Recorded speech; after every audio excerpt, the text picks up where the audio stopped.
आज इस वीडियो में हम भारत की प्रमुख झीलें के बारे में बात करेंगे। काफ़ी इंपॉर्टेंट टॉपिक है, काफ़ी लोगों ने रिक्वेस्ट भी करा था कि इस टॉपिक पे वीडियो बनाया जाए। तो फ्रेंड्स, आज इस वीडियो में हम ट्रिक के माध्यम से याद करेंगे और एक क्वेश्चन आंसर सेट भी लगाएंगे जो कि काफ़ी इंपॉर्टेंट है। तो इस वीडियो को ध्यान से देखिएगा और पूरा देखिएगा। आपका अगर भारत की प्रमुख झीलों से क्वेश्चन आता है तो आप आसानी से उसको एग्जाम में सही कर पाएंगे। चलिए फ्रेंड्स, हम स्टार्ट करते हैं। सबसे पहले हम बात करेंगे जम्मू कश्मीर की झीलों के बारे में। तो उसमें आती है वुलर झील, वेरीनाग झील, नगीना झील, डल झील। इस तरह की झीलें जो होती हैं वो जम्मू कश्मीर में आती हैं। तो इनको याद करने का तरीका मैं बताता हूँ आपको कैसे। पहला हम देखते हैं वुलर झील। अब आपको देखिए फर्स्ट इसके लेटर में वुलर मतलब हल्का सा वुलन वुलन वुलन, हल्का सा इसके अंदर साउंड आ रहा है। तो वुलन के कपड़े दोस्तों हम कब पहनते हैं? जब ठंड होती है। और ठंड कहाँ पर होती है? जम्मू कश्मीर में। तो उस तरीके से हम देख सकते हैं कि वुलर झील जो है वो कहाँ पर है? जम्मू कश्मीर में है।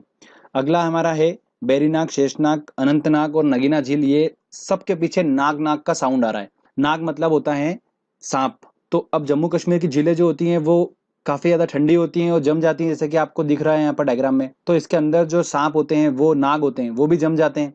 तो आप ऐसे ध्यान रखिए कि झील में नाग जम गए। कहाँ पर? ऑब्वियस सी बात है, ठंडी झील में। ठंडी झील कहाँ पर होगी? जम्मू कश्मीर में होगी। तो नाग जम गए। तो नाग जम गए से हमारा बन गया जम्मू। ठीक है। तो बेरी नाग, जितना भी नाग नाग का साउंड जिसमें आएगा वो सब झीलें जो होती हैं वो जम्मू कश्मीर की होती हैं। आपको कभी भी ऑप्शन में देखिए, बिल्कुल आप देख के समझ जाना कि जम्मू कश्मीर की झीलें होगी। तो ये सारी झीलें भी हमारी कंप्लीट हो गई। अगला लास्ट हमारा आता है डल झील। डल झील को आप ऐसे देखिए कि डल जो है, अगर मैं इसमें यहाँ पर ली कर दूं इसको और यहाँ पर आ की मात्रा लगा दूं तो डाली बन जाता है। और डाली पे दोस्तों क्या लगते हैं? जामुन। तो जम्मू, तो जम्मू जामुन, हम जामुन का साउंड आ रहा है। तो जामुन जो है वो डाली पे लगेंगे तो डल झील। ऐसे आप इसको याद रख सकते हैं। बाकी यूं याद रखना काफी डिफिकल्ट होगा और कंफ्यूजिंग भी है। तो इस तरीके से आप उसको याद कर सकते हैं। अच्छा, एक बात और ध्यान रखिएगा, भारत की सबसे बड़ी मीठे पानी की जो झील है वो कौन सी है? वुलर झील है, ध्यान रखिएगा। चलिए आगे और इंटरेस्टिंग हम अब देखते हैं झीलें। अगला आता है दोस्तों हमारा उड़ीसा की झील। अब उड़ीसा की झील जो है वो है कौन सी है? चिल्का झील। चिल्का झील जो है वो उड़ीसा में पड़ती है। तो इसको याद रखने का तरीका मैं आपको बताता हूँ। चिल्का, चिल्का मतलब चील आ रहा है साउंड इसके अंदर। और चील क्या करती हैं दोस्तों? उड़ती हैं। तो वहां से हम देख सकते हैं कि चील उड़ी तो उड़ीसा। इस तरीके से हम याद रख सकते हैं। अब एक बात और ध्यान रखिएगा, चिल्का झील जो है वो खारे पानी की एक लेगून झील है। लेगून का मतलब ये होता है कि समुद्र किनारे पर क्या होता है, एक पानी का ऐसा क्षेत्र बन जाता है जहां पर समुद्र का पानी अंदर बाहर आ सकता है। ठीक है। और एक अलग सा क्षेत्र, भित्ती टाइप क्षेत्र बन जाता है। तो इसे ध्यान रखिएगा दोस्तों, आप इसे लेगून बोला जाता है। अगला हमारा आता है इंपॉर्टेंट पॉइंट। मणिपुर की झील जो है वो कौन सी है? लोकटक झीलें। लोकटक जो झील है वो उत्तर पूर्वी की सबसे बड़ी मीठे पानी की झील है। अब इसको याद रखने का तरीका हम वर्ड्स वाइज चलेंगे बिल्कुल। तो मणि दिख रहा है आपको? मणि। तो मणि हमको मिल गया। अगर मैंने ये मणि जो है इस लड़के को खिलाई जब, तो इसके मुंह से आवाज निकली कटकट की। ठीक है। तो कटक कटक की आवाज आई मुंह से, ऑब्वियस सी बात है कटक कटक की आवाज आएगी। तो हमको दिख जाएगा दोस्तों लोकटक में कटक कटक। तो जब मणि उसको खिलाई तब उसके मुंह से कटक कटक की आवाज आई। तो कटक कटक हमको मिल जाएगा। अब मान लो क्वेश्चन आता है एग्जाम में कि लोकटक झील जो है वो कौन से राज्य में पड़ती है? ऑप्शन दे दिया राजस्थान, मध्य प्रदेश। तो लोकटक से हम कटक कटक मिल जाएगा हमें, और राजस्थान तो कटक मिली साउंड ही आपको बिल्कुल आप मैच ही नहीं कर पाओगे। मध्य प्रदेश बिल्कुल मैच नहीं हो रहा है। मणिपुर बिल्कुल मणि खाई थी तब, तो आपको देख के समझ में आ जाएगा। ओके फ्रेंड्स, तो इस तरीके से मणिपुर की झील कौन सी है? लोकटक झील है। चलिए आगे हम और देखते हैं। अब अगला आता है हमारा राजस्थान की झील। तो कौन कौन सी झीलें हैं? राजसमंदर झील, लून करनसर झील, फतेह सागर झील। ये जो झील हैं ये राजस्थान की झील हैं। इनको याद करने का तरीका देखिए, हम वर्ड वाइज चलेंगे। हमने इसका वर्ड लिया राज। अब ये वर्ड खुद ही बताता है कि ये कहाँ पर है। ये राज जो है वो राजस्थान को मिलता है, तो ये राजस्थान की झील है। अगला हमारा आता है, तो ये पहला इसका देखते हैं हम, तो लू। अब लू कब लग जाती है दोस्तों? गर्मी में लग जाती है। और सबसे ज्यादा गर्मी जो होती है वो कहाँ पर होती है? राजस्थान में होती है। तो हम आराम से देख सकते हैं कि लून करनसर झील जो कहाँ पर है? राजस्थान में है।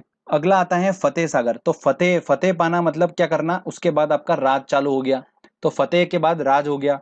तो राज से हमारा बना राजस्थान।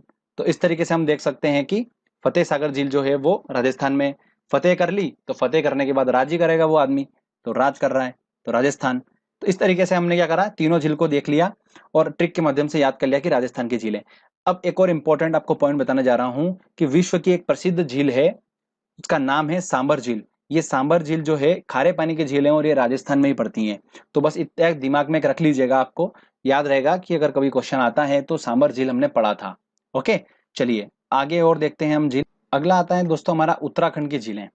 अब उत्तराखंड की झीलों को याद करने का तरीका बताता हूँ।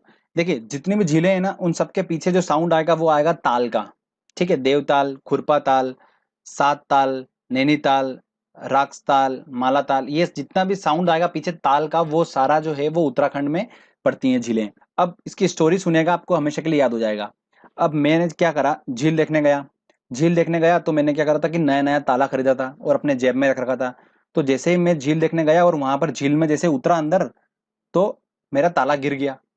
तो आपके दिमाग में इमेजिनेशन बन चुका है कि ताला लिया था और झील देखने गया था और झील में उतरे जैसे ही, और उतरने के बाद ताला गिर गया। तो झील में उतरा, तो उतरा से हमारा बन गया उत्तराखंड, और ताला गिर गया तो ताला पीछे हमको ताल साउंड आ जाएगा। तो उतरा से आपको जैसे आपको दिमाग में आएगा, जैसे देवताल देखा आपने तो ताला, तो क्या हुआ था, ताला के साथ स्टोरी क्या थी कि झील में उतरा में, तो उतरा से हमारा बन गया उत्तराखंड।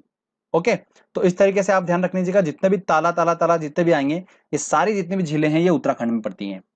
आगे देखते हैं हम इंपॉर्टेंट महाराष्ट्र की झील। देखिए अब देखिएगा, थोड़ा साउंड पकड़िएगा वर्ड का। लोनार झील जो है महाराष्ट्र में पड़ती है। अब लोना, इसको हमने लिया तो लोनावाला, खंडाला, ये दो जो आपको फेमस नाम है बिल्कुल, लोनावाला सभी को पता है। लोनावाला खंडाला कहाँ पर है, महाराष्ट्र में है। तो लोनावाला कहाँ पर है, महाराष्ट्र में। तो लोनार झील जो होगी वो भी कहाँ होगी, महाराष्ट्र में होगी। तो साउंड पकड़ा हमने। ओके, अब हम देखते हैं अगला, सिक्किम की झील। सिक्किम की झील कौन सी है, चोलामू झील जो है वो सिक्किम की झील है। और ये चोलामू झील जो है भारत की सबसे अधिक ऊंचाई पर स्थित झील है। कौन सी, चोलामू झील। ठीक है फ्रेंड्स, अब इसको याद करने का तरीका मैं आपको बताता हूँ। देखिए चोलामू, चोलामू से आपको साउंड का क्या आ रहा है, चोला चढ़ाना। अब जनरली हनुमान जी को चोला चढ़ाया जाता है। ठीक है, तो चोला चढ़ाते हैं तो हम खाली चोला ही नहीं चढ़ा देते हैं, साथ में कुछ हम पैसे भी रखते हैं। तो हम 1-2 रुपए के सिक्के भी रख देते हैं साथ में उसके। तो सिक्के रख दिए तो सिक्किम से हमारा निकला सिक्के, और चोले के साथ में हम क्या करते हैं, सिक्का भी रखते हैं ना कुछ पैसे रख देते हैं हम ऊपर। तो चोलामू, चोला हमारा समझ में आ गया, और सिक्किम से सिक्का मिल गया। तो इस तरीके से एक दूसरे को रिलेटेड कर रहे हैं, तो आराम से हम इसको याद कर सकते हैं। आई थिंक कोई डिफिकल्टी नहीं होगी, बस इतना ध्यान रखिएगा कि ये सबसे अधिक ऊंचाई पर स्थित झील है, चोलामू झील। चलिए अगला हम देखते हैं झील। अब अगला आता है दोस्तों हमारा पुल्लीकट झील।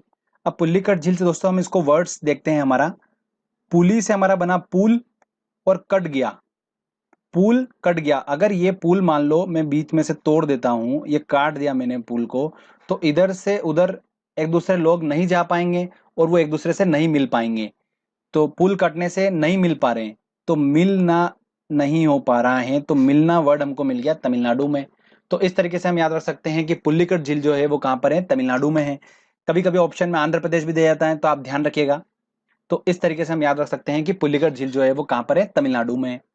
चलिए आगे और देखते हैं हम दूसरी झील। अब अगला हमारा आता है बेम्बानड झील, जो कि केरल में स्थित है। अब देखिएगा, थोड़ी देर के लिए समझिए कि बेम्बा जो है, इसके यहाँ पर मैं अगर इसको ऊ की मात्रा लगा दूं तो बन जाएगा बैम्बू। अब बैम्बू जो होता है वो बांस को बोलते हैं।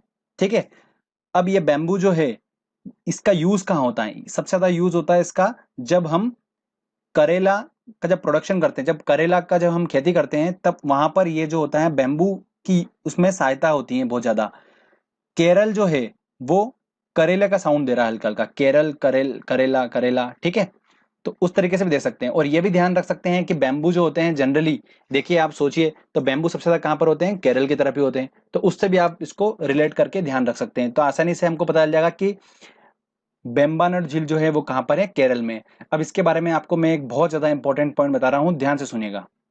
बेम्बानड झील में वेलिंगटन द्वीप स्थित है, और इस वेलिंगटन द्वीप में ही भारत का सबसे छोटा राजमार्ग NH-47A जो है वो इसी वेलिंगटन द्वीप में स्थित है। तो ध्यान रखिएगा दोस्तों, बहुत ज्यादा इंपॉर्टेंट है। एग्जाम में पूछा जा सकता है आने वाले टाइम में, अभी तक ये पूछा नहीं गया है तो पूछा जा सकता है, मोस्ट प्रॉब्ली क्वेश्चन ये बनता है। तो ध्यान रखिएगा फ्रेंड्स। चलिए दोस्तों, अब हमने ट्रिक से ऑलमोस्ट हमने सारी झीलें, इंपॉर्टेंट झीलें जो है हमने याद कर ली है। अब हम टेस्ट लगाते हैं और देखते हैं कि हमारी ट्रिक कितनी सक्सेसफुल है। तो चलिए टेस्ट की ओर चलते हैं। दोस्तों पहला हमारा जो क्वेश्चन है वो है, भारत में विशालतम लेगून निम्न में से कौन सा है। तो मैंने आपको बताया था लेगून, चिल्का लेगून, बिल्कुल ये भारत का सबसे विशालतम लेगून है। तो आंसर लगेगा इसका सी। प्रसिद्ध चिल्का झील जो है वो कहाँ पर स्थित है। अब देखिए साउंड पकड़ेंगे हम, चिल्का, तो चिल्का से हमको क्या साउंड आ रहा था, चील का, और चील जो है वो उड़ी थी, तो हमारा लगेगा ऑप्शन बी। इस तरीके से हम क्या कर सकते हैं, वर्ड्स की हेल्प से आंसर तक पहुंच सकते हैं। देखिए क्वेश्चन ये आरआरबी सीसी 2012 में पूछा गया, उसके बाद एसएससी 2013 में पूछा गया। अगला क्वेश्चन है हमारा, नागिन झील जो है वो किस राज्य में स्थित है। अब देखिए, नाग की बात हुई थी, नाग झील में जम जाते हैं ठंड के कारण। तो मैंने आपको बताया था कहां पर ठंडी सबसे ज्यादा होती है, जम्मू कश्मीर में। तो नाग से रिलेटेड कुछ भी आएगा तो हम लगाएंगे ऑप्शन बिल्कुल जम्मू। तो आंसर होगा इसका ए, जम्मू कश्मीर। चलिए फ्रेंड्स, अगले और इंपॉर्टेंट हम क्वेश्चंस देखते हैं। क्वेश्चन 4 है, सही कूट को चुनिए। हमारे सामने झील और राज्य दे रखे हैं। तो लोकटक झील जो है वो कटक कटक का साउंड, तो कटक कटक का साउंड कब आएगा, जब वो उसने मणि खाई थी। तो इसका तो चौथा हो गया। पुल्लीकट पुल कट गया था तो मिल नहीं पाए थे, तमिलनाडु। ठीक है। लोनार लोनावाला तो महाराष्ट्र। और वूलर वूलर झील जो है, वूलन के कपड़े, जम्मू कश्मीर। देखिए सारे हमारा आसानी से बन गया। ओके फ्रेंड्स, तो ए का था 4, तो ये ए का 4, ए आंसर होगा इसका। आसानी से हमने लगा लिया, तो ट्रिक हमारी काम कर गई। चलिए आगे और देखते हैं, हम इंटरेस्टिंग क्वेश्चन लगाते हैं। लोकटक हैं, देखिए डायरेक्टली पूछ लिया बच्चे लोकटक क्या है। अब हमें पता ही है कटक कटक की आवाज आई थी, तो एक ये हम झील के बारे में डिस्कस करा था। तो घाटी नहीं है, झील है, तो आंसर लगेगा इसका बी। विश्व प्रसिद्ध खारे जल की झील सांबर किस राज्य में स्थित है। मैंने आपको बताया था सांबर झील जो है वो खारे पानी की झील है, और ये स्थित है, विश्व की प्रसिद्ध खारे पानी की झील राजस्थान में स्थित है। तो ध्यान रखिएगा इसको, ये पूछा जा सकता है आने वाले टाइम में क्वेश्चन, क्योंकि ये काफी टाइम हो चुका है, रिपीट नहीं हुआ है क्वेश्चन। तो मुझे ऐसा लगता है कि ये आ सकता है क्वेश्चन, तो आप थोड़ा ध्यान रखिएगा। तो फ्रेंड्स, आई होप कि आपको ये वीडियो अच्छा लगा होगा, झील से रिलेटेड आपके सारे डाउट्स क्लियर हो गए होंगे। तो अगर आपको ये वीडियो अच्छा लगा है और मेहनत अच्छी लगी है, तो प्लीज़ दोस्तों इस वीडियो को लाइक कर दीजिए, इसको दोस्तों के साथ शेयर करिए, और इस चैनल को जरूर सब्सक्राइब कर लीजिए, जिससे कि आने वाले टाइम में मैं ऐसे आपको अच्छे अच्छे वीडियोस देता रहूँगा। Thank you friends.